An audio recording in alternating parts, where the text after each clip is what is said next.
Outre sa petite bouille qui n'arrête pas de faire des ravages dans nos centres-villes, la Fiat 500 nous revient équipée d'un nouveau petit moteur. Comme sur les premières 500 de l'époque, il s'agit d'un bicylindre qui ravira les plus nostalgiques.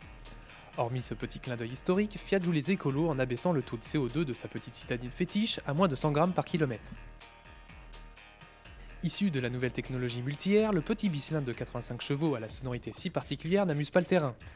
Équipée d'un petit turbo, la 500 Twin Air dépote. En effet, elle s'extirpe du flux de la circulation avec une certaine aisance et la manœuvre se révèle assez amusante d'ailleurs. Le turbo quant à lui rentre en jeu au-delà des 3000 tours minute, permettant ainsi d'obtenir un mode de fonctionnement relativement souple. Épaulée par le système Stop and Start, la 500 consomme 4,5 litres au 100 km de moyenne en usage mixte.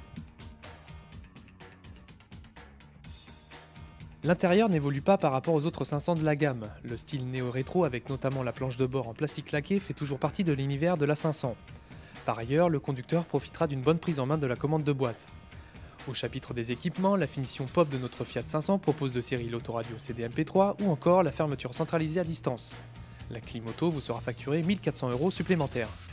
La 500 reste une citadine, cependant 2 passagers peuvent prendre place sans difficulté. Seul bémol, les places arrière ne sont pas un exemple de confort. Les suspensions sont effectivement trop fermes, dos sensible, s'abstenir. L'ouverture du haillon donne accès à un espace de chargement restreint. Si besoin, les 2 dossiers de banquette arrière sont rabattables.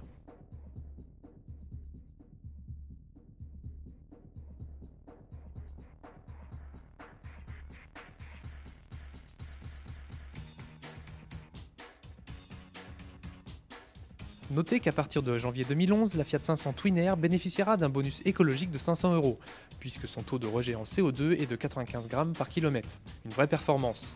Côté tarif, notre 500 Pop est affiché au tarif de 13 400 €.